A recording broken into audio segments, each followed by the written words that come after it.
In the last movie, we took a look at how to work with applying and adjusting video effects. Well, if you want to do the same thing with your audio, you can. Let's take a look at how. So I've got all of my audio effects in the same location as my video effects. I'll just go over to my effects tab, and I have audio effects up here at the top, and I'll press tilde to maximize. And you can see that I don't have the separate categories. It's just one big list, okay? And if you're familiar with audio effects, you probably will recognize a bunch of these, as many of them have to do with correcting and enhancing your audio.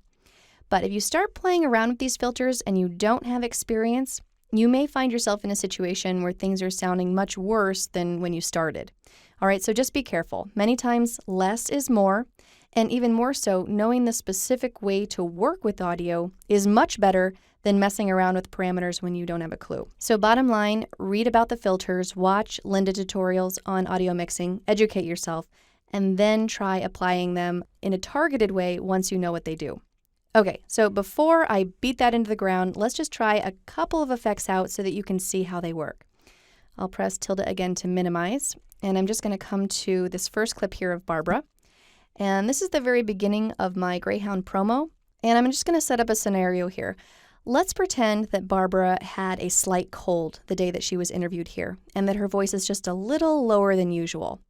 This is especially relevant if we interviewed her on a different day where she didn't have the cold, then we would try our best to match those up. Now, by the way, she does not have a cold. I think she sounds just great. This is just a what-if situation.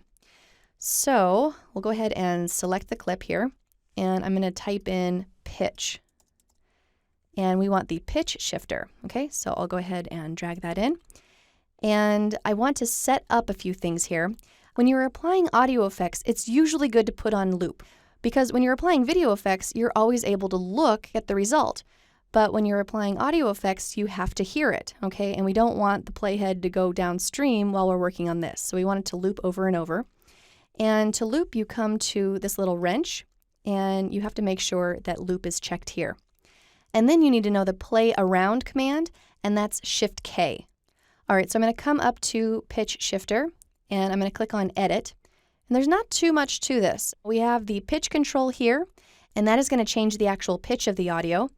And then you have the fine tune control here, and that's going to apply smaller changes between the pitch units, okay, which are called semitones. And this Formant Preserve checkbox allows us to increase the pitch without making her sound like Chipmunk, or as you see here in this tooltip, avoid sounding like Mickey Mouse. So I'll go ahead and bring this up here, and we've got looping on, and we know that our play around command is Shift K. And so I'll press Shift K, and first I'll make drastic changes, so I'll go way low and way high. And then once you've heard that, then I'll just go ahead and make a very slight adjustment, and we'll call it done. Okay, so I'll press Shift K. Come to the meet and greets and have never seen a Greyhound before. They are very come to the meet and greets and have never seen a Greyhound before. They are very come to the meet and greets and have never seen a Greyhound before. They are very come to the meet and greets and have never seen a Greyhound before. They are very come to the... All right, so when I made drastic adjustments, it didn't sound too good at all. But now I've just made a slight adjustment, plus 2 semitones, and I could fine tune that if I want. But in general, this can really help out if you need to make slight pitch adjustments. All right, so that's pitch shifter. Let's try another one. I want to talk about matching voices in spaces. A lot of times you'll be recording interviews in different places, some outside, some inside in a small room, some inside in a larger room, and so on and so forth.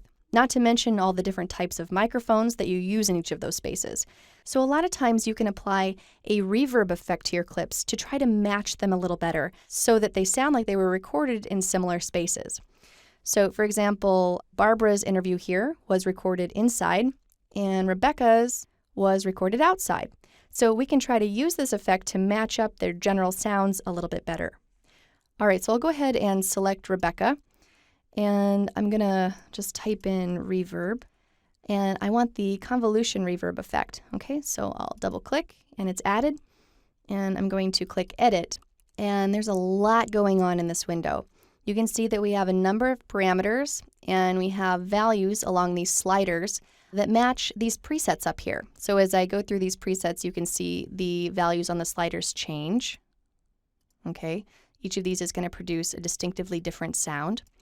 And I'll go ahead and play loop over this and try a few of these so that you can see that there are very different results that you can get out of this. Then we'll dial back and be a lot more subtle about it.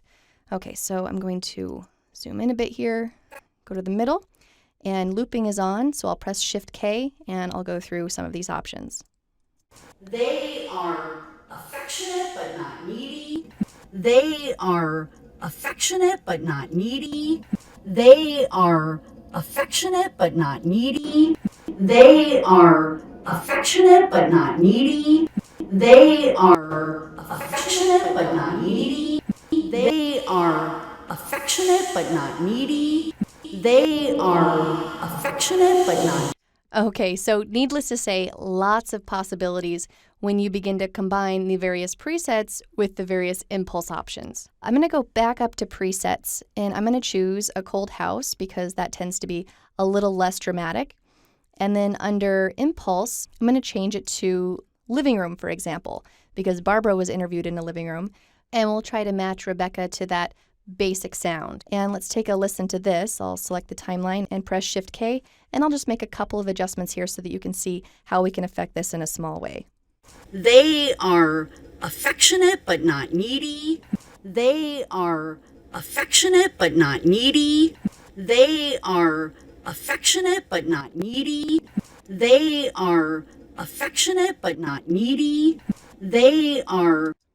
All right, so there you go. That's the basic workflow. You'll play loop and then come in and affect these sliders to the exact sound that you're after. We, of course, probably want to go back to Barbara to see exactly how she's sounding so that we match this appropriately and we're not just choosing values for the heck of it. All right, and then finally, just one more note. You can combine multiple audio effects just like with your video effects, and you can also copy and paste your audio effects in the same way that we did our video effects. So again, be conservative with your audio effects. Even though it's neat to explore how these filters can change the quality and feeling of your audio, it's usually best to use smaller, more specific adjustments, unless of course your goal is to be drastic and dramatic.